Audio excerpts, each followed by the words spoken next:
Welcome to the Free Game Don D podcast, life, family, and business. Listen, today I have the beautiful young lady on the show, Jamila Dukes, and we're going to be chopping it up about a wide variety of things. But we're going to talk about it. We're going to talk We're about going to talk about it. So, Jamila, first of all, tell people who you are. I mean, I know that you're a native of New Jersey, but you live here in Georgia. But kind of talk a little bit about who you are. Well, he asked me that earlier, y'all. It hit me. I was like, "Who? Okay. Who am I?" Because I have so many things that I'm attached to that I do, right? But are they who I am? So when he asked me that, it was actually a little gut wrenching. I was like, I think that little question brought a tear to my eye or whatever. But no, hold up. You did drop a tear. I did drop a tear because it hit me hard. Like Jamilah is a woman that is growing. Jamilah is a woman that is in the space of currently doing my best to be present in every moment because you're not guaranteed the next one. You got to take advantage of the one that you have in front of you. And sharing my process and growth with other people. I think that's just my ministry that I'm supposed to do. But that's who Jamilah is right now. And I'm also a mother. And I'm also, they say I'm a community activist. I just do the things that God tell me to do. So if I feel it on my heart, and I'll be like, well, hey, you should go do the silent headphone for the kids. Take the kids yoga and meditation. How do you do this? They're not going to let you in the schools. I go do it. Because that's what my heart said to do. That's what God said to do. And if it's a community activist, it's a community activist. So I'm a mother. I'm a sister. I'm a friend. I'm an auntie. I say auntie. Hold up. So you like auntie, like the young kids call you auntie? Like, yeah. Like, I guess now I'm in that season of life that I'm an auntie. But yes, I am an auntie. I am a fairy godmother. I am everything. That's what I am. I'm everything, and I'm everything learning how to be present in the moment of now, because a lot of us are so ahead of ourselves or so behind within ourselves in reflection or, progression, and you forget to live and be present in the moment. So I'm striving to do that right now, and it's kind of hard. It ain't that easy because you want to, then when you got to do the shadow work for the shit that happened back then, because that may be hindering you from being present. It's a lot of work, man. Shit ain't easy. And that's just Jamilah being real, like saying that that's what life is. That's what the daily thing is. I'm learning how to be present. Yeah, learn. And listen, man, I think that learning how to be, first of all, you have to be self-aware that sometimes we're not always present. And so you have to you have to be conscious of the fact that you need to be conscious of the importance of being present. Because I know you talked also about like, how sometimes what you think you're meant to do is not what you're supposed to be doing. Right, because a lot of us, we operate off of how we feel. And it feel good. Like, I want to do this. Because listen, y'all, my personality is flighty than a motherfucker. Listen, I am like super like high energy. I have a million and one ideas. Like, I can want to go off and do a whole bunch of things. And then everything that I decide to do, I'm actually really fucking good at it. And so people always think that that's what I should be doing. And I'm like, that's not what I should be doing. I got to keep myself focused because you want me to be present somewhere that I ain't supposed to be present.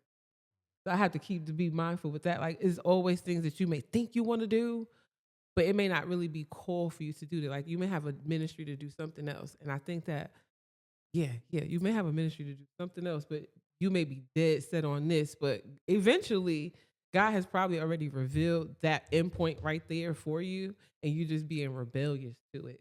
Mm. No, I love that. Yeah.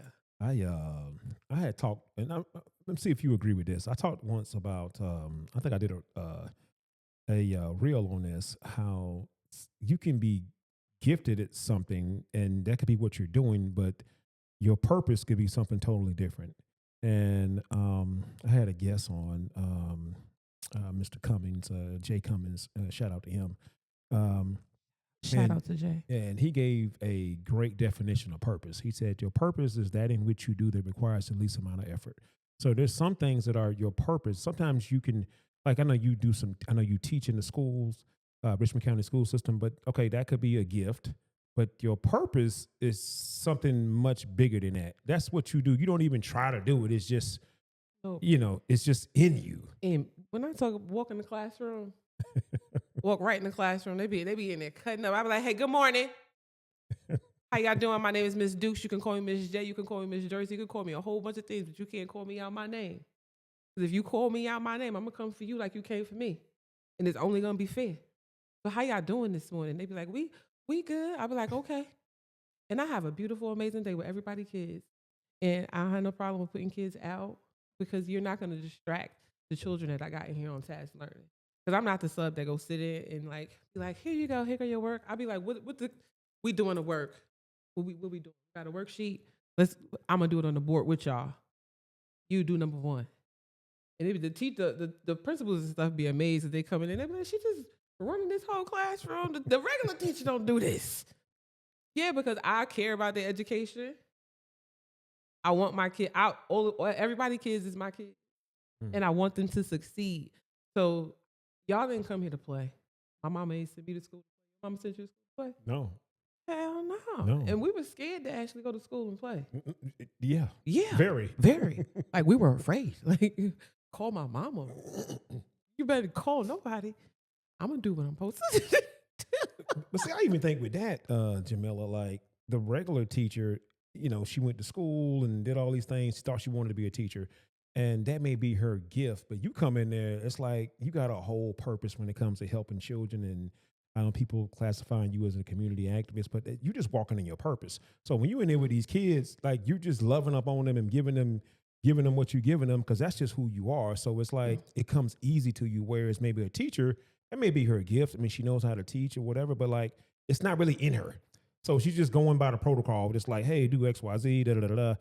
With maybe no real attachment to the kids, but maybe so. I don't know. I mean, I'm not a teacher, so I don't want to, minimize that. But I want to say the people that go into teaching want to teach, but I think that a lot of people that are in teaching can't do it to the capacity that they desire or that they envision to teach because of the barriers and the restrictions that they may have to structure their classroom or what they want to actually teach their kids or how they want to teach their kids, because they have to do these standardized tests to make sure that they're on task for this, that. But that may not be how this child learns. And it's just a whole bunch of different elements to why I see frustration with teachers in education and the teachers that have been there for years, because the teachers that have been there for years that taught us or that taught our kids, they about tired now, because they like, look, I can't even do half of the stuff I used to do in my classroom before because I have to deal with so many other issues in class besides teaching. Y'all, the teachers, volunteer. Go out in Richmond County, Columbia County. Become a volunteer in the school system and go to your kid's school or go to a random school anywhere. And just start volunteering and go and see and observe what happens in the school. They need help. They would love for a parent to come and be like, hey, I'm a mandated reporter. I went and did all of my tests. Here's my certificate. Can I come in and volunteer? What do you need me to do in the school? I just want to help out. They waiting for you to hit the door. They waiting for them. I think that everybody should. I think that everybody. Wow. No, I like that perspective. Like I say, I didn't, certainly not trying to say anything disparaging against teachers, because I do believe that they have a tough, tough. Brother, man, listen.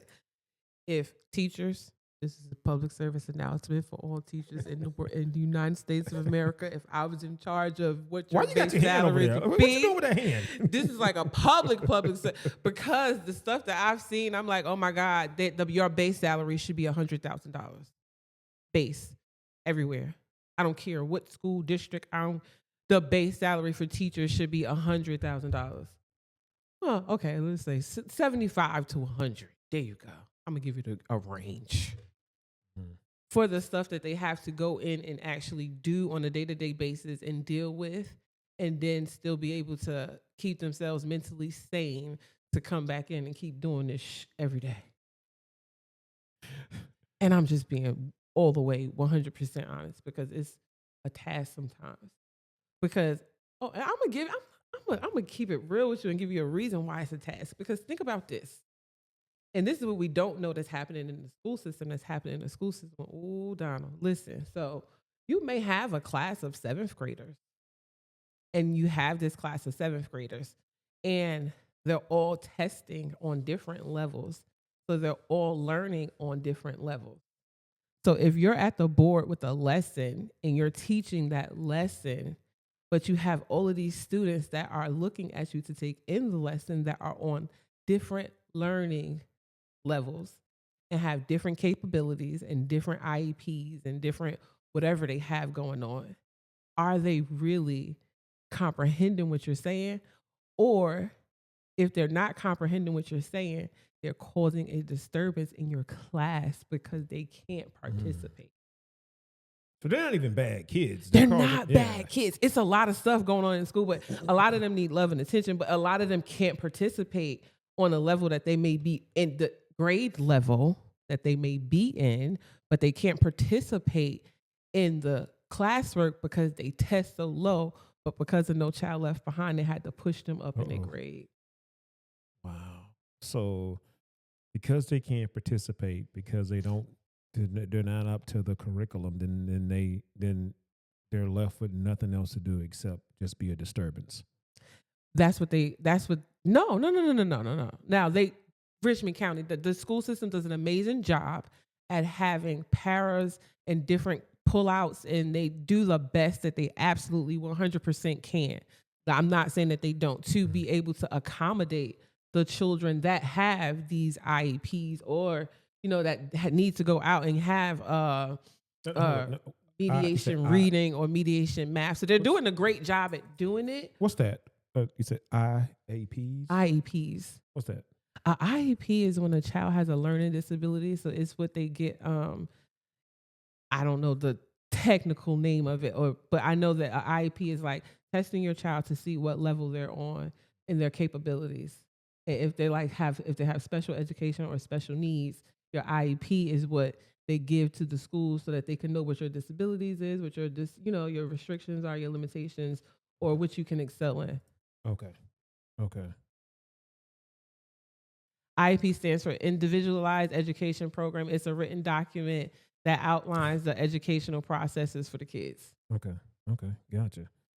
So I know that's just one aspect of your life, what you do in the school system, and I guess I kind of talked about purpose. So I kind of got a little sidetracked there because I think what you're doing in the school system, helping these kids, that's probably more of your purpose versus your gift. Of course, there's probably some gift tied up in there as well, but I think it's more so purpose.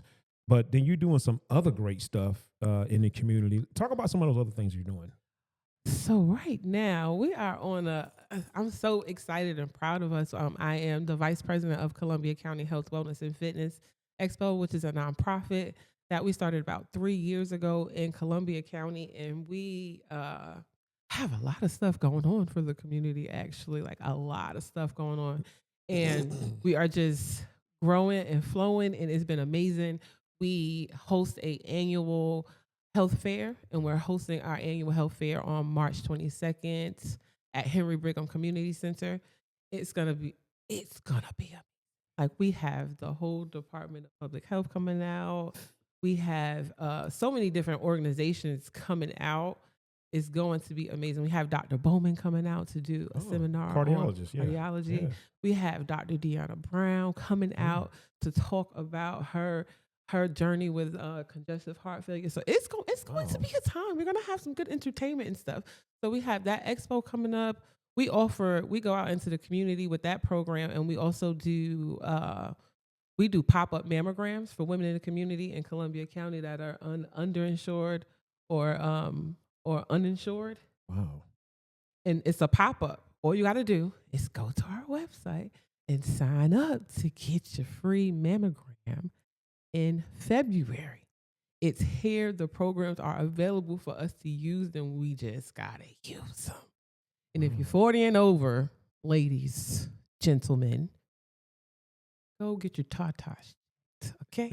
Go get your tatas checked because it's important. Because we would rather have we could take preventative measures rather than having to go through a whole bunch of other stuff. Just go get your tatas checked. It's just a few moments of discomfort. Okay. Let me ask you, is that just Columbia County? Or? No, so it's Columbia. That's the name of it. But anybody can come. If you are in the CSRA area, come. We go out. We've taken the breast cancer truck out to Appleton because we know it's a rural area and a lot of people may not be able to come from up there to come down to Piedmont to get their mammogram. So we took the bus out there.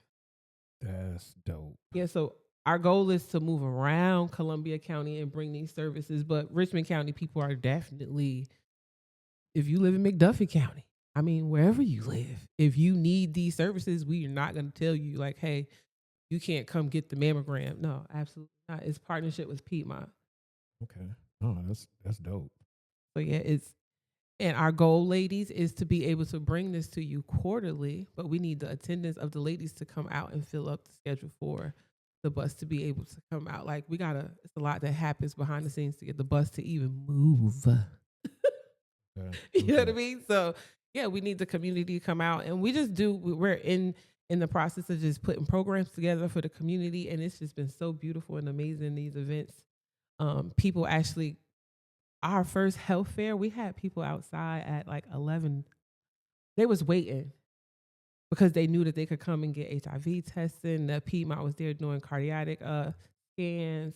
Dr. Bowman was there. It was just, they knew that they could come in and get a plethora of stuff. Wow. No, that's really dope. It's super fun to do too. Yeah, that's because you get to see the faces, like when people just pop out and it's like this is here for you. We did this for you. And when people come out to enjoy those festivities and those programs, it's a lot of stuff that the community offers for the community. To be clear, it's a lot of things that the community has for the community. It's a ton of resources. You just got to go out and utilize them. They're here. The people are here. Augusta has an amazing community of people with heart and compassion for people. I think it's an amazing community. Well, I love the fact that you're talking about this because me and my wife, we do a lot of stuff with senior health care. We didn't even know about this. So this is just something else we're going to be adding.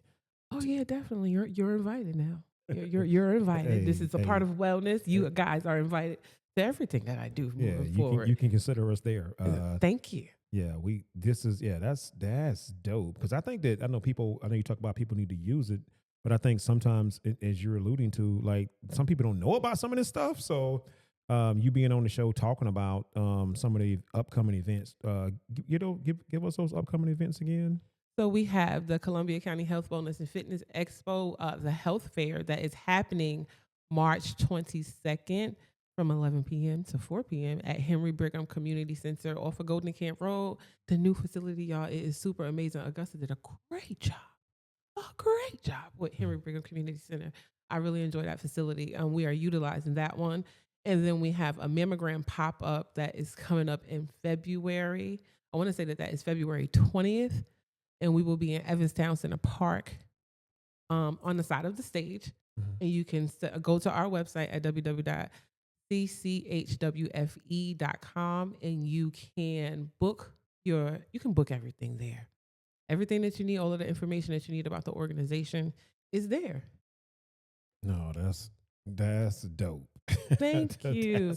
It has been an absolute pleasure to and let me shout out the president, Miss Kim Beasley. It has been an absolute pleasure to partner with Kim and work on this because we sit for hours upon hours upon hours. And we just sit and we just talk and we brainstorm and we come up with all of these amazing things.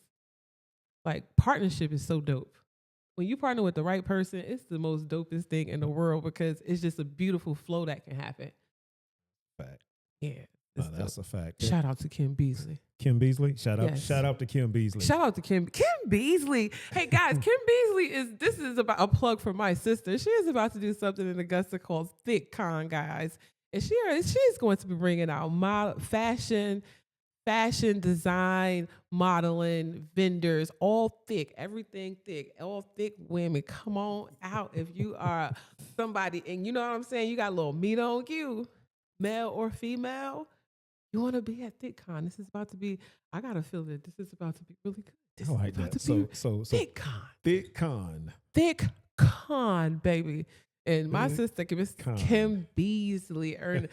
Yes. This is about to be epic. She was the her name. She owned Curvitude Athletics downtown.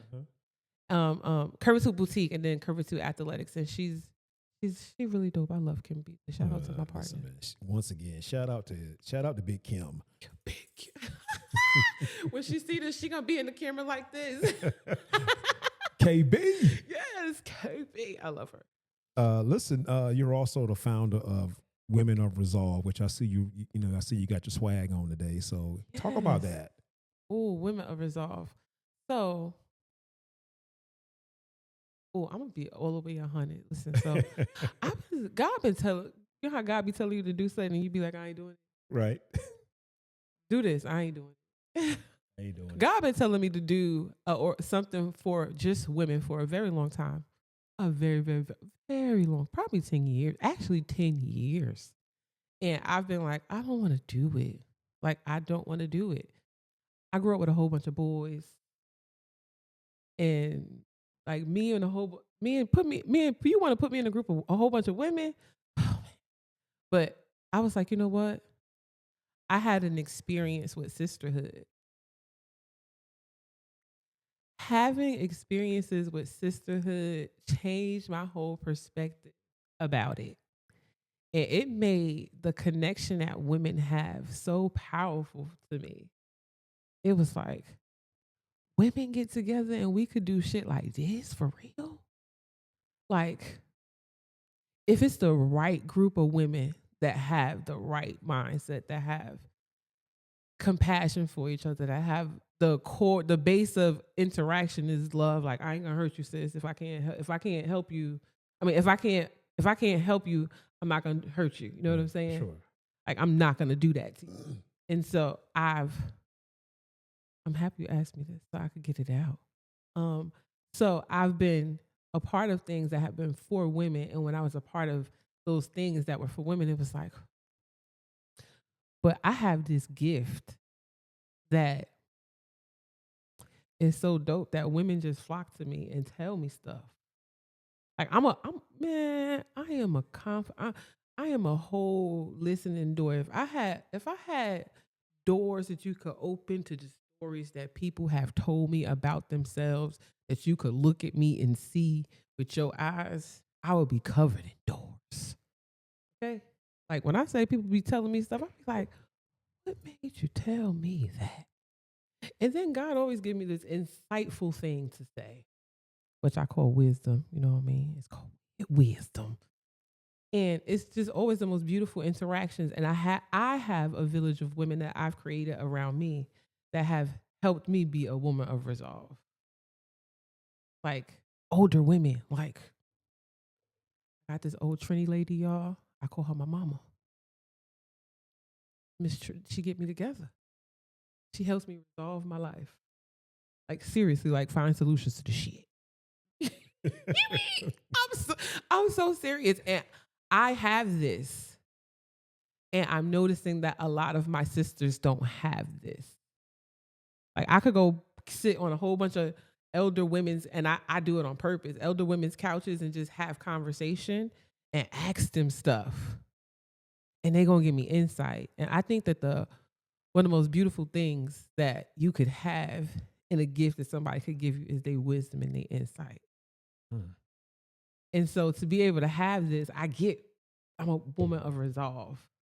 And then my therapist, shout out to my therapist, Miss Rukama Golston out in Israel.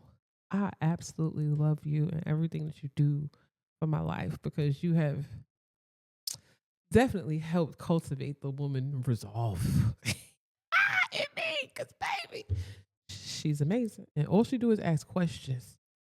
That's the crazy thing about therapy. All they do is ask questions. Right? Yeah. That's all they do.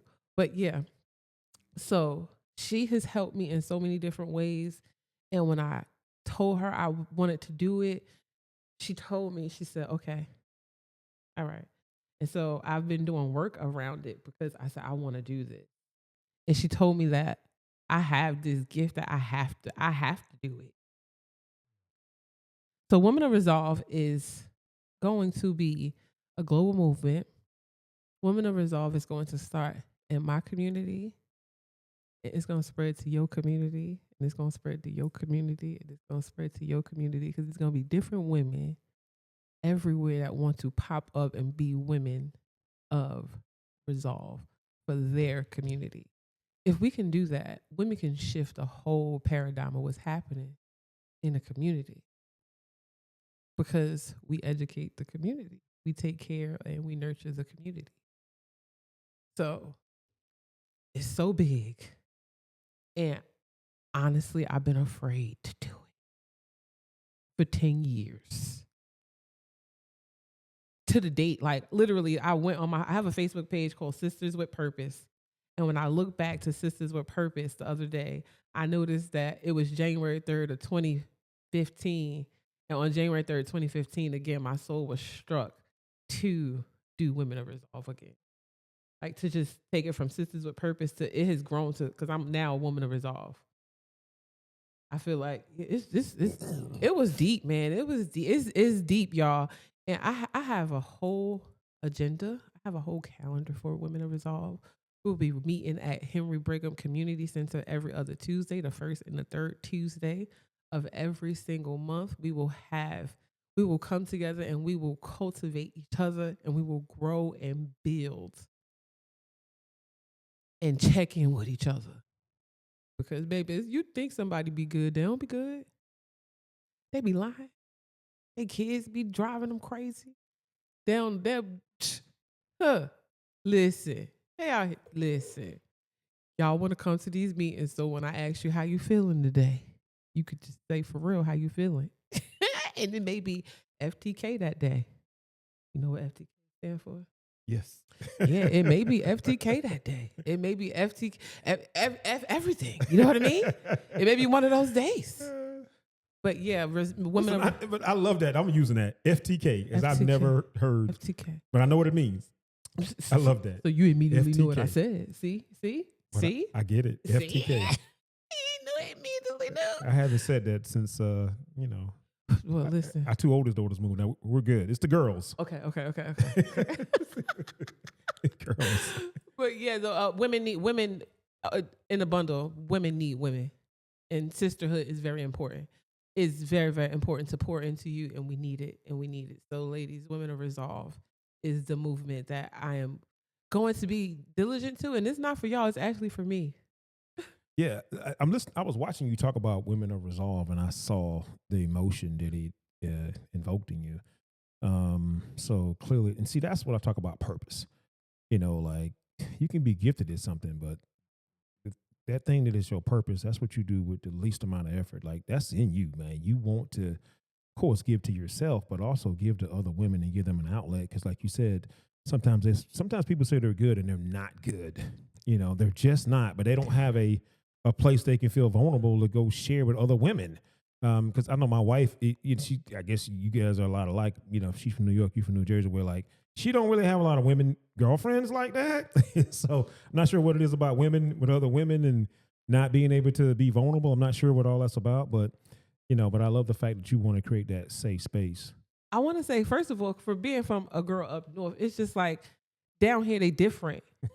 Like I don't know. Oh, so when y'all was up north, y'all had all these girlfriends? I mean, I'm confused by this. I have a core group of friends that I've had since like 6th grade.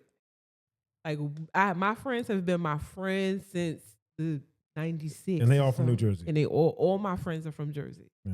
And so we all like living different lives. I live here, they live there. It's just yeah. I ain't finna let y'all come from the South like that, but okay. The northern women and southern women are different, and everybody knows that. It's not. Who is everybody? I mean, we just operate differently. But anyway, everybody knows this though. So everybody. I don't. Everybody knows. Okay, all right. Everybody knows. I'm gonna let you have it. Everybody knows. You the guest. It's you. It's all about you. I appreciate it. I appreciate it. So back to kind of what you were saying though, about having a safe space, because it's really about the safe place. I was just talking shit, but yeah, it's really about having a safe place, and a lot of us don't have safe places to go and actually talk. You know what I mean? Like really have a real conversation, because on social media, you just sharing the highlights. You know what I'm saying? You're not giving like the clip notes. You know what I'm saying? You're not really giving your all, and the perception that you want people to have of you may not be what's really going on in your real life. You know what I mean? Yeah. Like have some conversations with some people, and you'd be like, oh, I had no idea. Because it looked like you be on trips. Like you and doing it good. looked like, you know what I'm saying? You got a good relationship and everything. You got a wonderful, you know what I'm saying? It looks like your kids are amazing. You know what I mean? So a lot of people they going through, but they don't know. And first of all, a lot of people haven't acknowledged that they're going through. Come on now. Like, oh shit, I'm going through it. They haven't acknowledged that they're going through it to be able to ask for the help, or even have a safe place to feel like they can go and ask, or have been taught how to be that vulnerable to even go and ask, because a lot of sisters got a whole bunch of ego and pride just like y'all do. But I think also like they don't want to be judged, and they may feel and it's like the judgment too, because a judgment. lot of people that say that I'm a listening ear and an open heart, they really not, they really being judgmental. Like, but I'm the type of person that if you tell me something, I'm not going to be judgmental, and I'm going to do my best to operate with logic and emotion and make sense of it. You know what I mean? Like, I'm just not going to fly off the handle and say nothing crazy to you. I'm going to give you sound advice, or I ain't going to say nothing. If I'm going to say something that I think is going to hinder you or get you in trouble, I ain't going to say it. It may pop in my head, but I'm not going to. I like the way you said that. You said a lot of people will say that they're listening heart, or say it again? Listening ears and an open heart. Yeah, listening ear and an open heart, but they're also a running mouth, and that's the problem. That's the problem. That's the problem. You got to be able to take the person's secret, and like I said earlier, make a door. Yeah. That was that moment that person, I was able to show up. I don't know. I guess I be feeling like I was when I'm that person that was able to show up in this very moment when this person needed this, and who's to say that I wasn't the next step to get wherever they were supposed to. Yeah, you like you ever seen The Matrix? Yeah, I've watched The Matrix, but I don't remember. I'm trying to remember. Like that. It was an old lady on there. She was the Oracle. Do you know what's so funny? My old trainer used to call me the Oracle. We used to sit and he would just talk. We would chop it up, and we would have real good conversations. He'd be like, "All right, that's the Oracle." Yeah, so chop it up with me. I give good sound advice. Because they would go to the Oracle with everything that was going on in the Matrix, and she would sort it all out for them and get right back to it. So, very sound. But no, shout out to you, man. So it takes a lot of work to be sound. I think it takes a lot of self-awareness and knowledge of self, and I think you know who you are. So it's like, But yeah. Self-awareness for sure, but I think that it take, how much it take a lot of restraint to be self-control and have self-awareness, because people sometimes do things that you don't want to operate with self-control and self-awareness. You know what I'm saying? But you have to, because you know the consequences behind not operating with it. But in that very moment, you may want to lose your mind.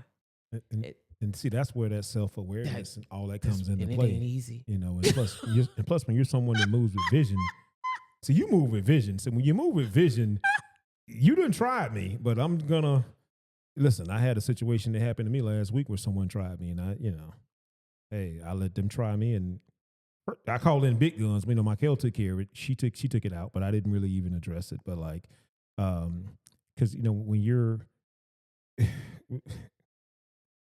when you're moving differently, you have to consistently move differently. And when God puts you in position to do certain things, He's going to test you to see if you're really ready, if you're really about this life. Things are going to happen that are going to test to make sure you really are who you're supposed to be. You're not going to be able to be Jamila Dukes without being tested. So the tests are going to come.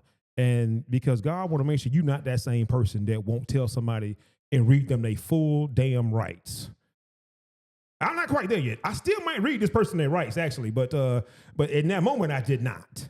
You know what I'm saying? But and I think that I think we all get tested, man. I think that's a part of our initiation to for you being who you are. Yeah, you're gonna have to get tested, baby. I mean, that's a part of it. Every day.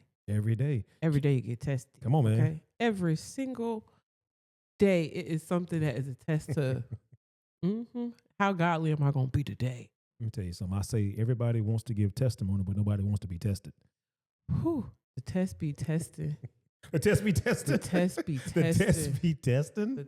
Yes, that's the kids would say that. The test be tested. I'm gonna tell you what the kids, sacrifices be sacrificing. The wins be the wins. Hey, but baby, it be something when it be something. You know what I'm saying? It be going down. It be going down. The test be testing. But the kids also say you gotta stay locked in. You gotta stay locked in. You gotta stay locked in. You gotta stay locked in. You gotta stay locked in. Gotta lock in. You gotta be able to move forward from the test. But that's the journey. That's the whole thing. Like, if people could really think about, like, the test is just a test. It's just a test. It's a lesson. Mm-hmm. And when you go through the lesson and you don't learn the lesson, go back. You test it again. To do it again. And if you do it wrong again, test it again. You may get some different questions right, but you still ultimately didn't get a passing grade. Go back. You go back. You go back till you figure it out. And the hard part about life is that people don't want to go back to do the hard work because they want immediate gratification. And hard to go back to the lesson, to look at the questions on the test. Now you got me over here thinking, Jamilah, maybe people get tested more than once because they didn't pass the first time. Oh, hell yeah. oh yeah. Oh yeah. Oh yeah. You think you're getting 100 out of here. Baby, this lesson only got one quiz, okay? It's only one. You get one quiz with this lesson. You failed this, you come back, you do again, okay? You do again. Yes. And until you figure it out, right, you like stay in a cycle of stuff.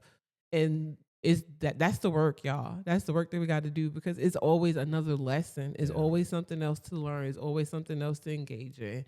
And sometimes we haven't gotten the lesson or passed the test to be able to go, yeah, you got to do the work, man. Just do the work. It ain't easy. Yeah, but it's the greatest reward. It's not easy, but it's the greatest reward when you can look at yourself and be like, I got self-control. I am self-aware. I understand my self-worth. Okay, and know what you're going to give your energy to, what you're not, what you're going to monitor your eye gates with, what you're going to monitor your ear gates with. Like, when you know is different. Self-awareness still. Yeah, it's the self-aware. It comes down to, but a lot of people are not self-aware. A lot. And that's the problem. Oh my God. Like the society. Sometimes I'll be at home feeling like scrolling, and I'll be feeling like the people are pranking me. Like this can't be real. This got to be made up by AI. I'm not believing that this person was outside doing this. No, and I definitely don't believe they recorded shit to share with us. No, AI did it. You lying. I'm not going for it. No, like, yeah, the internet is a wild place. Very wild. The internet is the wild west. Hey, but let me get into this too, because you've extended your passion also to men's wellness. And so talk about that. So I have always held like this little safe space for guys because I have brothers. Mm-hmm. And men's wellness is so important because they have to carry such a heavy load. And they don't really have places for them to actually go out and talk. And men aren't as chatty as women would be to be able to just go and create the space for ourselves, because we just going to be like, let me tell you what he did. Let me tell you. He may not be the sound person or whatever, but I mean, we have those spaces. And I think that it is important for Black men to create and have spaces where they can be themselves and be able to be present.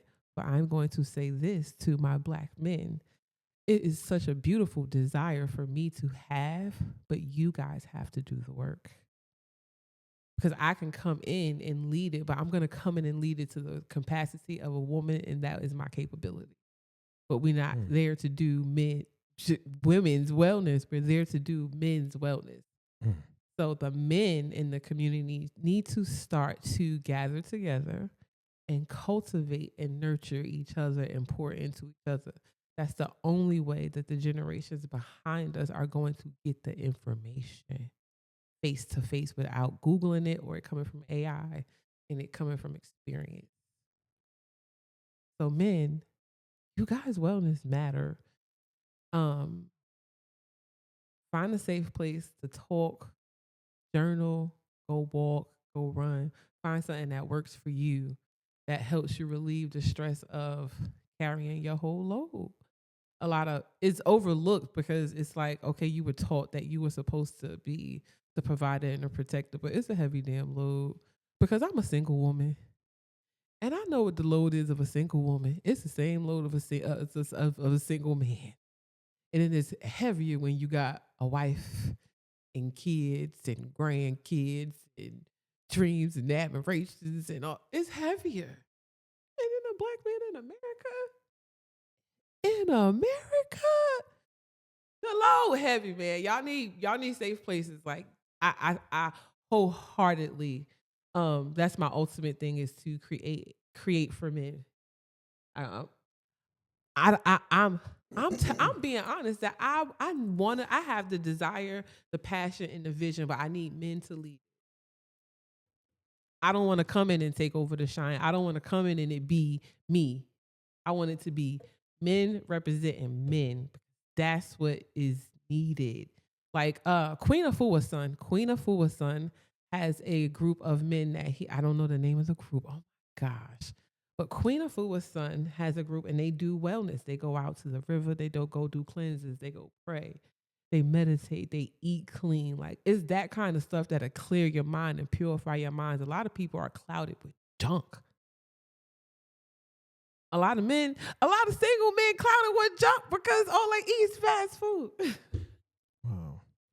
So they can't even process right properly enough because they digestive system ain't even gonna allow them to. It'd be so deep.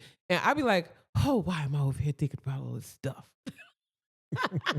But I mean, it's a reality. They don't have anyone preparing healthy meals for them. So they die prematurely of heart disease. It's just it's a part of the system. Y'all need wellness. I Googled men's wellness, and y'all, Black men that like to gather together and you smoke cigars and shit, get together and do some wellness stuff. Because they don't have no centers for y'all. They don't have no spaces for you guys to go to just how we have women's wellness clinics. Y'all don't have it. Create the space. That's the game that's what I want Black men to do. Create that space. Because your wisdom that you could go and share with somebody younger than you, and then they take that wisdom and share it with somebody else, and then they sit and have a conversation with their homeboy, it has just shared and went to so many different people. Information changes the world. Listen, man, I'm just taking all this in because as I love what you're saying, and what I love the most about what you said is that I know you talked about how you're a single woman and all of that, but then you also spoke to like, yeah, I want this, but I can't lead this. I can only, share things from a perspective of a woman, and I think that there's power in that, in understanding what your limitations are, and I think that I respect that a lot about you. So I don't know how you're single, but me either. So confused. So confused. Don't understand. I'm single. Hey, I'm single. Okay, I'm single. I'm not married. You could ask me that question if you're curious.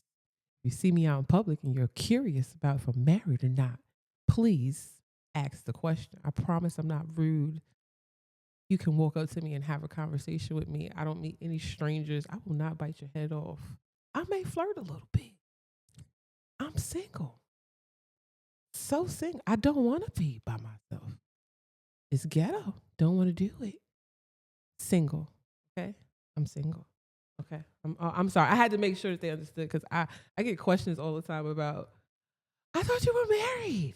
Like, you never asked. Yeah, I guess my thing is it's like the single piece, I think, because I'm listening to you speak, and if a young gentleman is watching this that is looking for a phenomenal woman, just I'm listening to you talk, I'm like, man, this sounds like my wife. Just like you're fully aware of just what you bring to the table, but also you see other areas where men need certain things, and you're right. Like men definitely need a safe space. I'm a part of a group on Facebook. It's a private group and it's a public group. And the private group you have to pay to be in, but once you get the value out of the public group, you realize, okay, well, I want to be in this private group as well because it's even more information. But it's like it's a bunch of men of all different walks of life, economic background. Some of them don't have a job, and some of them are multimillionaires. But everybody shares information. Beautiful. And it's called Uncaged. And I actually got in the group because I was asked to be a guest speaker because they have guest speakers come on once a week.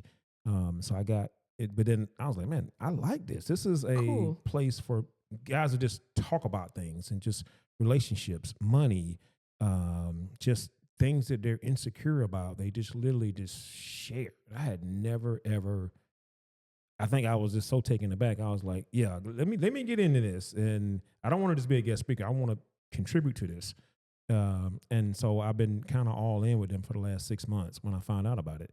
Because there's nothing out here for men. Everybody wants to take a woman and hug her. Oh, come over here, girl. Let me help you.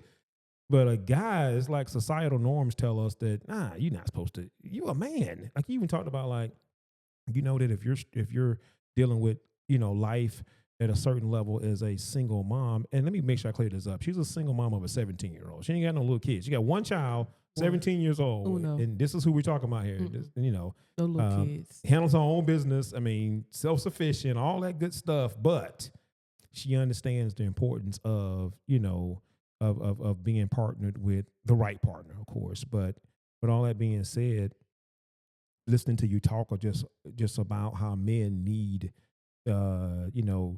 they need these spaces, man. Really, 'cause like I said, I just experienced that. Like I said, about 6 months ago, and I was like, man, it's been a great part of my life, and I wish that for all men to be a part of organizations and groups, and that you can just share stuff. Like these guys talk about all kind of stuff, and you would never say this stuff on social media.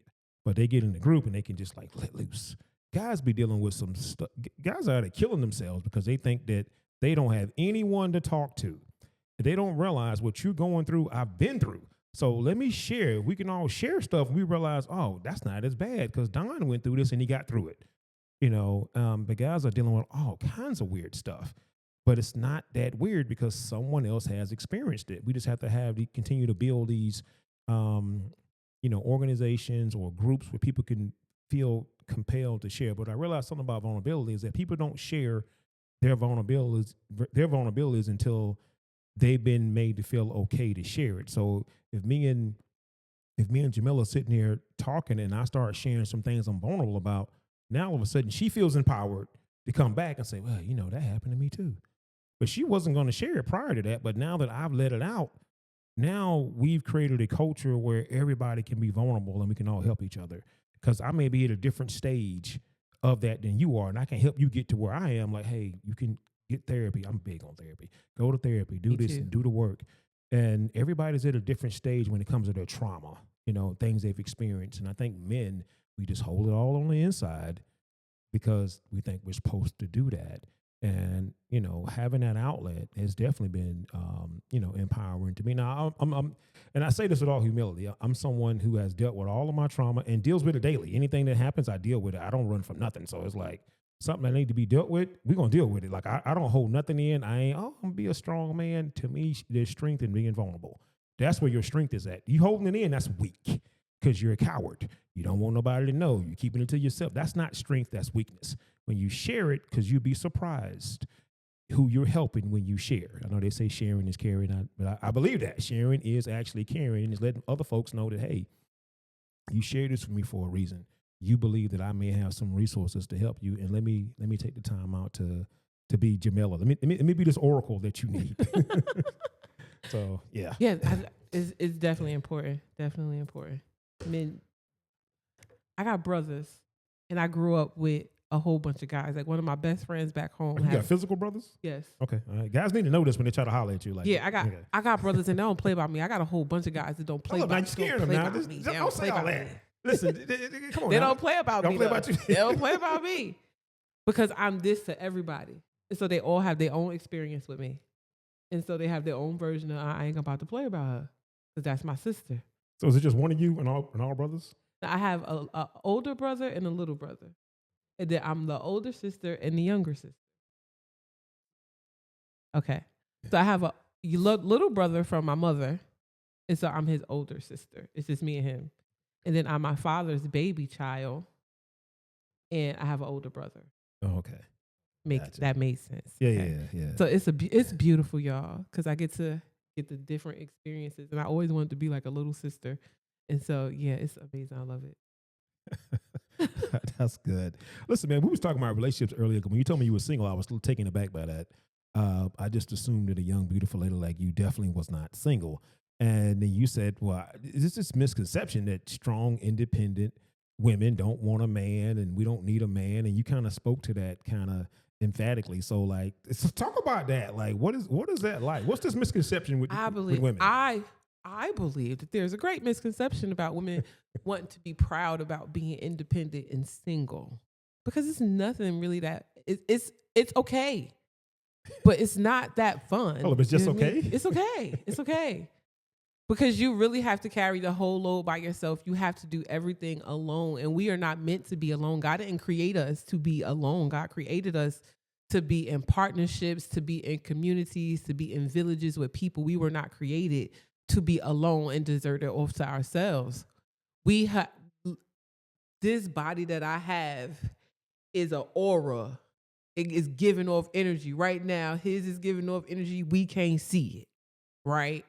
So when they connect energetically, they do different things and they make you vibrate on different levels. That's why when people hug, you can feel somebody's energy from a hug. You know if you should let that person go or if you should hug them a little longer. You know what I'm saying? It's energy. And for women to say that they don't want to connect with that energy, it's crazy to me. And for women to say that they don't want to connect with that energy that's coming from a masculine man, stop playing with yourself. Hold on, so you said a masculine man. Yeah, a man okay, so, that when he grab you and he touch you, like your whole body could just melt his arms like, ooh. You know what I'm saying? Like one that a certain size man, like, or what is this? I like for guys to be taller than me. Personally, I'm only 5'5". It ain't that hard to be taller. Okay, guys, it ain't that hard to be taller. It ain't that hard to be taller than me, but I like for guys to be taller than me and a little thick or whatever. You know what I'm saying? But I'm just saying, still being embraced. It's a different embrace when you're getting embraced by a man.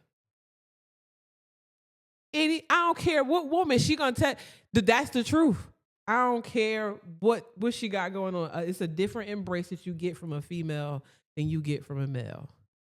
And the women that saying they independent and you tired, sis. You tired. You do not really, really, really want to do this by yourself.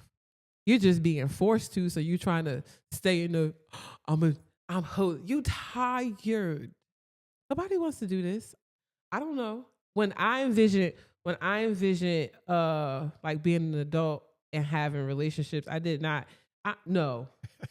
So there was no young lady ever a day in her life when she envisioned her life that she thought, I'm gonna be an independent woman by myself. Absolutely. It's probably some. Okay, it's probably some. But it's probably some. I can't speak for all women, and I'm not gonna do that.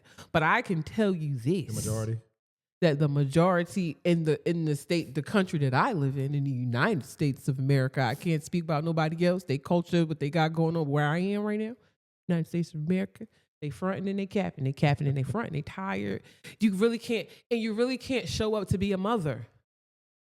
And that's a whole nother different element to it, is that being an independent single mother doesn't really allow you to show up to be a mother in the full capacity of being a mother, because you're out here doing both jobs and fulfilling both roles. So when that baby needs you to sit down and cry together, when that baby needs you to sit down and teach them how to write and actually sit there for 30 minutes and 45 minutes to actually make sure and ensure that they get it, we're not having that time to do that, because who I'm about to take this nap to go to this second job? You know what I'm saying? The kids are lacking. You're really lacking because you're not getting that safe space to actually be a woman.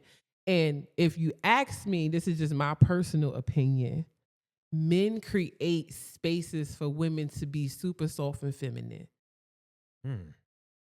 When you can be, of course you can be that on your own, but men create spaces for you to just be like, and y'all know what I'm talking about. You know what I'm talking about. You know the energy that I'm saying when you around him. You know how you just want to flick your hair, all kind of girl shit. You just know. You know when you're in that safe space, in that capacity, and what works for you. So I don't think that we want to do it. I know for me, I don't want to do it, and I didn't plan on being a single parent either. Like I could have been a single woman. But a single woman and a single parent, that is two double ghettos. Double ghettos? No. Both, I don't know. Single woman by myself, I could do that. But a single parent, that's a different level, because sometimes I don't have the capacity. And y'all don't I know y'all feel me on this. Y'all don't have the capacity to just be everything that they need you to be right now. Especially if you got multiple kids. That's a whole bunch of stuff going on. Yeah, they're not telling the truth about this stuff. The ladies are not. I think that they have trained their minds to think like, okay, I'm supposed to capacitate in this realm because this is what I'm supposed to do. But that's out of survival. You don't really want to do that. Like I know. Listen, y'all. One day I was at my mama house and I seen this sister come home from work, y'all. Get out of her truck, go and get the lawnmower and start mowing the lawn. I looked at my mom. I said, "Mom, I don't ever want to be that independent." What you mean? I just got off work and I'm out here mowing some grass. Who? Say when? No. Hell no. And then I got to go in and cook. And if I got kids, I don't know if she had kids, but if she had kids, she had to go inside, check them out, cook, clean the kitchen after you cook when you may want to leave a mess in there. And then make sure that they got their school together, they book bags, then you got to go and actually hopefully have a moment to actually digress a little bit before you got to go to sleep and do the same thing all over. Are you kidding me? No, ma'am. I'm cut the grass, feed the kids, take the garbage all in one time, in one day. No. Y'all don't want to do this. I don't want to do this. I have to risk my life to change the light bulb. Okay? I'm 5'5". I got to get something to stand on. I got to balance myself. I got to call my daughter and be like, stand behind me, make sure I don't fall. Hold a chair. Because I'm a single woman and a single parent. Risk my life. Man, a 6'2" walk in, put his hand up like this, turn the bulb, change the bulb, and walk away. I done risked my whole life. They're not telling the truth about this. They ain't telling the truth. They are not telling the truth. Can't be. Listen, I'm going to make sure that I give this disclaimer. I didn't say any of this. Okay. This is how I feel. This is how Jamila Dukes feel. Because this is my experience and this is just my perspective. You don't have to agree with it. But this is my perspective. And this is what I know to be true from having conversations with women and just knowing as a woman how I feel when I can operate and just be. Yeah. Because yeah. No, and not to cut you off. I just you just it's been so good. And I like how you broke down because I know that you're unfortunately, your child's father has passed. So not only are you a single woman, you're a single parent. Because some women, I think that they take advantage of the single mother title. They're not single parents, but they'll say, "Oh, I'm a single parent," but you're not. The father's very much so involved. Like y'all may not be together, but you're not a single parent.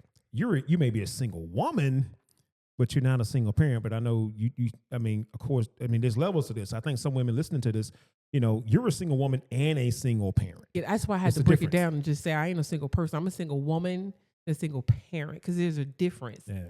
Speak on that difference because I think some women you are. about to get me. He about to get me in trouble. Because listen, I want you to get in trouble instead of me. It's a lot of women out here that claim to be single Parents. Parents that are not single parents, but you chose to be a single parent because of your behavior made you a single parent because your lack of accountability made you a single parent because you ain't your feelings about what's going on. Yeah, I got brothers, okay? And yeah, it's a lot of men that don't get the opportunity to be the parent that they desire to be because the women may be upset because they want them to parent how they want to parent. And it is not fair to our guys that you do that. Now, ladies, I will say this. I will say that motherhood is the gateway to fatherhood, but you have to always allow that door to be open. It's an open door.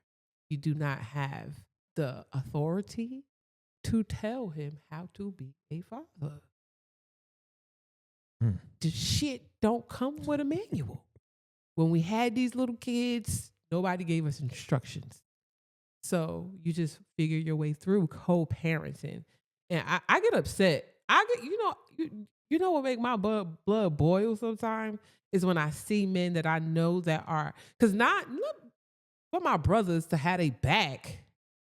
All of the men that I know personally really take care of their kids or at some capacity desire to take care of their kids if they're not present. I don't really know so many deadbeat dads. I know they exist, but I don't personally know too many guys. I know a lot of guys that are actively, they soccer game, they doing everything. Mm-hmm. Shout out to the guys that's out here dadding the dad gang. Shout out to y'all. The dad gang is awesome. I love seeing the dad gang outside. Dads be daddings out here, man. The dads be dadding. The dads is doing sometimes the dads be the parents that the kids should actually be with. Because the mama be so goddamn toxic and she ain't did no work on herself or did no healing that she be done poured into the child and made the child all rotten when just give them to their daddy. You know you ain't in the right space. Stop dragging this baby with your okay? Just stop it. Oof. Oh, okay. You preaching now? But that's what they be doing. That's what they be doing. Or they have children for selfish reasons, and it's just about them. And it's like, but no, you procreated with somebody else, and this person has an attachment to this child too. So it's not my child. No, it's not. It's not that. And you too are supposed to do whatever's at the best interest of the heart, even if it may cause you an inconvenience in your life. Yeah. No, I love all of that, every last bit of it, and. I know you don't know this, but I'm a father who actually fought for custody, and my first two daughters were my first wife, and it was tough, man. Fighting for fatherhood. I got to fight to be a father. What kind of shit? What is this? But either way, I won custody, and me and my Kel, and we got a son together, but like. It was challenging, man, having someone tell me how to be. My dad used to always say this growing up in our household. My mom and my dad. My dad would always say, because he didn't do what my mom did. He said, "I'm not your mama, I'm your daddy." And basically, he was just saying, we're not the same parents. Your mama is going to do her job as a mother. She can only be a mom. That's her job. I'm your dad, so I'm going to give you everything that a man is supposed to give you as a father. So I like how you talked about how men create spaces for women to be feminine, because if you don't have that space to be feminine, you start trying to be masculine and you're not a man. I don't give a damn how much you act like one. You're never going to be one. And so now you're raising up this little boy who has no idea what a real man looks like, but he's got a woman just carrying on the way she's carrying on. And so he's all confused. You know what I'm saying? So then it's just not healthy for any child to be in a situation like that. If we can help it. I know sometimes, shout out to women who have to do what they have to do. Nothing but love and respect for those women. But and I'm gonna be honest, had I not had the capacity and the willingness to put everything I had in the fight for custody of my children, my kids would have been in that situation with their mom. And I'm not talking bad about it. It's just the facts. Truth is the truth. Truth is the that's the truth all situation they day. would have been in. It would have been in one of those toxic situations, and I would have been one of those guys that, I'm fighting to see my kids and this and that. It becomes very toxic, and and so like I like how you talked about some of these women. They make themselves single parents. It's almost like they want to be a victim. They want to be a victim. So I'm gonna make it as hard for this man to see his child as possible, and I'm gonna make myself a single parent and be a victim. And it's gonna be all about how he doesn't do this and doesn't do that. I love the way you broke it down. Like, you don't tell this man how to be, a father. I mean, he's trying to figure it out. You're not perfect as a mother, woman, young lady. Come on, man. Don't. So I just love that. Forgot the baby checkup for 3 weeks. The baby ain't went and got the checkup. You done forgot the milk at the house, and like nobody tells all that stuff. Like, man, I was struggling. Man. Like, it's a lot that goes in. It's a lot that goes into it, and to speak to what you said your experience. I have sat in courtrooms with my brothers and heard judges limit them from being a father, and it's just like,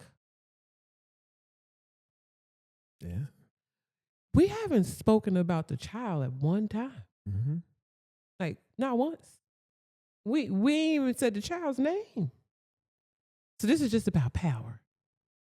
Like, it's just so unfortunate. And I feel like if you was able to lay down with me and make this baby, we should be able to sit down and have hard conversations and find truth and find resolution to whatever we got going on, because it's me and you. Facts. Yeah. Like, and it's me and you, and the kids are going to be the one impacted. So what I learned about the system long time ago when I was fighting for custody of my 2 daughters, who are now grown, but when they were kids, was that the system makes you contest things like custody or visitation.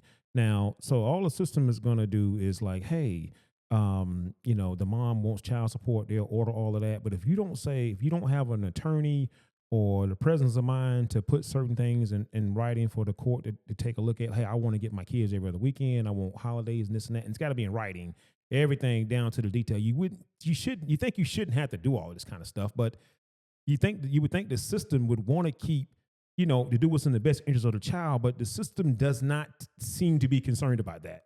They're more so concerned with, especially if the mom is getting some sort of assistance, making sure we get recouped on all of that, because he's going to pay child support, he's going to pay for this, he's going to pay for that. They're concerned about the financial side of things, not looking at the bigger picture, which is the well-being of that child. And to me, they should be, when they're ordering child support, they should also be, I bet you a lot more women would stop asking for child support if they had to give up some certain custody, saying right then and there, okay, yeah, he'll pay child support, but he's going to be awarded custody, every other week he can go be with his dad. Things like that, like some women are just, as you alluded to, are so bitter and nasty, what I'm saying, when it comes to, when, the child actually having a relationship with the father, and it doesn't make any sense. To me, you are the worst kind of mother, because you don't even understand what you're doing to the child. You have no idea. You're not hurting the father. You're hurting the child, and you're not even smart enough to realize that. So you're in there with all your emotions and feelings. I don't care what he did. He cheated on me. It doesn't matter. End of the day, y'all got a child together. So you're in here cutting up, trying to hurt him, which does nothing but hurt the child. Nothing. And some women don't see that until it's too late. Then the child grows up. They have nothing but disdain for you as a mother, because it's at some point, as Malcolm X said, the chickens are going to come home to roost, and they're going to realize, you were the problem. You were the reason why, me and my dad don't have that kind of relationship that we should have had, because you were just being the way you were, which was toxic. So I know that my situation doesn't work out for all fathers. So I'm very, cognizant of that. But like, I was just, throughout the whole process of our divorce, what was at the forefront for me was custody, visitation, structured. I needed it in writing, because I knew it was going to be problems. I would have to go pick up my kids on my days of visitation with my paperwork, I had to call Richmond County just for my kids to come out the house. And now if I didn't have my paperwork, and she'd be like, oh, they don't feel like coming. They don't feel like coming. What you talking about? They don't feel like coming. It's my visitation time. And kudos to you for fighting that hard, because a lot of guys get they get discouraged. Yes. And they'll stop, because it is what you said. It's like so much. Like my brother has defended himself. He doesn't have an attorney. When he has engulfed himself in learning the law about this. And Donald, he went in and he had 5 contempt charges, and he beat all 5 of them. The attorney wanted to lose his mind, because like, how did he come in here and quote that? How did he know that? How did he not catch me up? He was, when I say he was about red as these chairs in here, he was so on fire. And it was just so funny, because everything he asked him, he couldn't catch him up. He couldn't catch him up. But he was trying, he couldn't do it. And I was like, I'm very proud of you. I'm very proud of you for standing up for yourself and learning the law, because they lose us with the paperwork. Yeah. No, I think it's one of these things where, like, I'm going to be honest, I was a little discouraged. I'm sure. I really was. And it was a long process. And I didn't have the most confidence that I was actually going to get custody in the end. I didn't. So I'm not going to pretend like, oh, you just go. I mean, it's tough. I mean, you don't know. But I think it's one of those things for me where, like, when it was all said and done, you know, my daughters are 28 and 26 now. It's been a long time ago. But, like, I wanted them to, you know, I wanted them to be able to say, you know what, my dad, he didn't get custody of us, but at least he did fight. So I just want, even your brothers, as long as they fall, that's your job. You can't control the outcome, but you can't control whether or not you fight or not. Right. You know what I'm saying? Right. The children are worth fighting for. Yes. Because your children really, really need you. Fatherhood is so important. And what I had to do, because of my daughter's father is deceased, I had to find men that I knew had wisdom and knowledge and understanding and leadership. And when I need assistance and stuff for my daughter, I go to them. When I need that kind of perspective, like my brother is like my mediator between me and my daughter, because I had to figure out how to parent her, because I have a different personality than she has. We like night and day, night and day. So she like her dad? Exact. Man, if he would have still been alive, they would have been like 2 peas in a little pod, and they never probably would have talked to me ever. Like, they would have came out to eat. They would have came out and they smelled the food. But they would have been right back to, so what were we doing? Like, drawing, like, when I say exactly like her dad, exactly like her dad. So we're different. So I had to learn how to parent her, but I couldn't do it by myself. So I had to listen, brother. And me and her have a conversation. I'll let him and her have the conversation. And he would come back and fill me in with like bullet points of what she said. And I'd be like, well, why couldn't she say that to me? And he was like, because she said, you're too up here and you're going to be loud and all of this stuff. And she doesn't, it's overwhelming for her. I was like, oh, that's overwhelming for her. So I had to figure out. So now if I have a conversation with her, even when I want to shoot to the moon, keep it right here, because that's how she understands. If I yell, she ain't heard me. What was the point? That's right. So that her personality, I have to bring my personality. I got to dial it down. I asked her for moments, like, she's into K-pop, and I'm like, I have no idea what's going on right. So she tells me, like, so-and-so dropped an album. I'm like, really? What's K-pop? K-pop is Korean pop music. Oh, okay. All right. When I say they're huge, Donald, they're freaking huge. Like Michael Jackson fan kind of huge. Okay. Like the kids are army type. If your kid know K-pop, you know what I'm saying. And I'm like, no, I don't know what the hell's going on. I'm like, okay, whatever. And she's excited. I'm like, am I supposed to be excited? She's like, yeah. I'm like, all right, I'm excited. Like, this is so awesome. They got an album. Yeah, I'm one of those parents. I feel like I instead of allowing the gap to just be there, I try to feel it. Right. Like, we in the car listening to K-pop. I don't know what they're talking about. But you could Bluetooth to the radio today. I ain't gonna Bluetooth all the time, because I'm gonna get here and Jay-Z you to death and be in the car rapping and all kind of stuff and singing and giving a concert in the car. And you be y'all still listening to Jay-Z? Listen, I'm from Jersey. I'm from Jersey. I'm just saying he kind of he's on that a little bit on that Diddy stuff. I mean, I don't know. Listen. Jay not with it. He's still safe. He's very much safe, and I don't care if his catalog is his catalog. Yeah, for sure. Yeah, for sure. Don't you can't come for Jay. Okay, I'm not gonna come for Jay. Don't do Jay. Don't do Jay. But listen, I think that this was an interesting conversation. So we talked a lot about women and the capping and.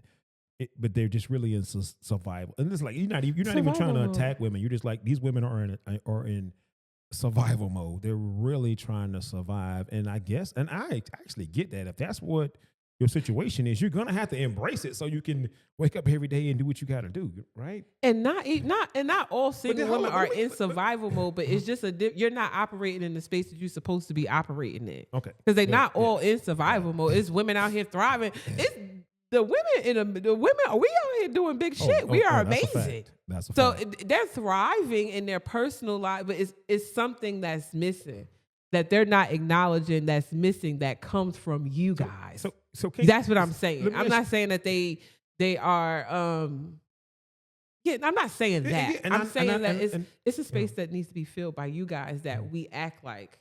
Doesn't need to be filled. Don't need to be filled. Like that little gap that y'all know what I'm talking about. I think we capping on the gap. And capping on the gap. And capping on the gap. Capping on the gap. Girl, you got me writing down all kind of stuff. Capping on the gap. Listen, man.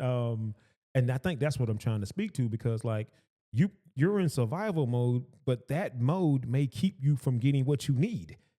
Right? Like you're capping because you're in survival mode, but then your person that could fill your gap could be in your vicinity, but because you got up the filter of I don't need a man, you never even get to that person. Right, that can be very much true and very much the situation as well too. I guess that would be on the perspective of what the woman is looking for, what her bringing down her barriers are to let somebody in. Because, and then the reality is that some of us don't even, some women, this is another harsh one, some women haven't had a positive relationship with the male, so they don't even know how to operate within the space of having that relationship. So if you didn't have a father, or if you didn't have an uncle, or you didn't have a male that was in your community that poured into you, or like a barber, or somebody that was a male figure that you could actually have the kind of dialogue that you really have with men and be able to be corrected by a man, put in line by a guy, because some of them haven't experienced it. So when they experience that, they're combative to it because they haven't experienced somebody telling you, no, don't do that. And not having to explain why they telling you not to do it. They just telling you because it's their instincts too. Men have instincts too. And if their instinct is to protect you, he may tell you not to go to a party one night. And that party, when you go home and you look at the news, the party done had something going on at the party. It was his intuition to protect you. And so you have to listen in order to have covering of men too.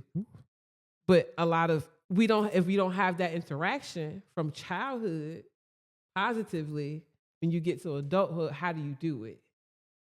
You get what I'm saying? No, 100%. Like how? I don't know how to have this conversation with him. I'm mad that he told me that I shouldn't wear these shorts outside. But in reality, you probably shouldn't wear the shorts outside because your ass is hanging out and it's being available for everybody. And if you get into something outside and somebody disrespect you, then you're going to call me and then you expect me to come outside and act a fool when I told you before you walked out the door, don't wear those shorts. Because I got to have bail money I come outside. Because a lot of times a man will tell you not to do something because he's not just trying to protect you. He's trying to protect himself. Because if you do this and something happens, now I have to save you. Now I'm in a situation trying to help you. So it ain't even just about my woman. I also got to protect myself. Absolutely. Right? Truth. I mean, this is crazy, man. So I love the way you put that, man. You have to, as a woman, put yourself in a position to have covering over, from a man. I mean, Jesus, if you're not going to let the man cover you, then. But you got to be in position, but you also got to be able to acknowledge when that's happening. But if you have never experienced it before, how do you point it out? Yeah, so you don't even realize that the man is trying to cover you. You don't even know. You're not even aware. not even aware because it has probably never happened to you. And don't be someone that has trauma or past traumas and experiences with men that didn't protect you. Right. Then that's a whole nother boundary and stuff that you have to be able to get through to even allow that to happen. To even be open for the experience. You know what I'm saying? Yeah, absolutely. Yeah, like, yeah. I had an old Muslim barber back home. My old Muslim barber, I learned a lot in the barbershop. Sitting with the guys. But I didn't have a whole bunch of male figures, so I created it.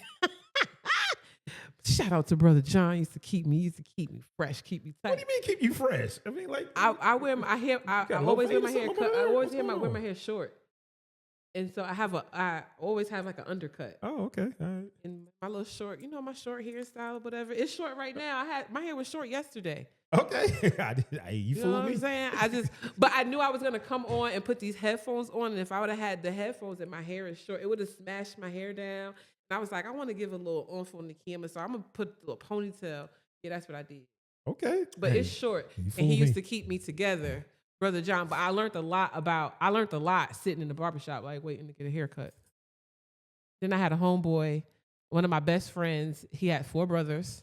And I used to witness guys being guys in the rawest form of them being guys. And I would just sit and be like a little fly in the room. And it would just be the funniest interactions and the most interesting things that would happen. And I just sit back and observe. Yeah, guys are interesting. I love it though. Listen, man, this has been great chopping it up with you, Jamila. Yes, it has been amazing. It feels so good to be behind the mic. Thank you for this invitation. I am so absolutely honored that you asked me to come out and have this conversation with you today. Thank you so very much. Listen, I just love your energy, man. I'm like you. Like, I can pick up on energy. Like, I'm just so, I meet you the first time, I can tell. I can just see good energy, man. And I want to get her on there. Let us chop it up. Plus, you're our first you're the first female guest that we've had. Other than my daughter. We got on, but she's my daughter. Okay. I guess she counts. I don't want to get in trouble. She counts. Don't get in trouble. You're the second. Yeah, you're the second. I'll be the second. Yeah, you're the second. So, Jamila, where can people find you? You can find me on. Oh, look. You can find me on all social media platforms at Jamila Dukes. I keep it simple. That's who I am. I'm Jamila Dukes. It's JamilahDukes. You can find me there on Facebook, TikTok, Instagram. I don't know what we're doing with TikTok. I got a fan base page too. So yeah, you can find me on fan base. I don't think I'm doing red, whatever that is, the new one that the kids are converting to, but you can find me on all of those social media platforms and just look me up. Look me up. You can find me on Goddess Gossip as well. Look me up and let's converse. And the Columbia County Health and also you can check out my nonprofit's website at www.cchwfe.com and see what we have going on for the community. We always have things going on for you guys: wellness luncheons, pop-up mammograms, health fairs, menopause classes. We do everything. Like we are just trying to get the information to you. The community has a ton of information for you guys. Come out and get it. Wow. Guys, please hit that like and please subscribe to Free Game Dundee. We appreciate that. Please continue to share the videos. Guys, this is going to conclude the episode of Free Game Dundee, Life, Family, and Business. And we're out.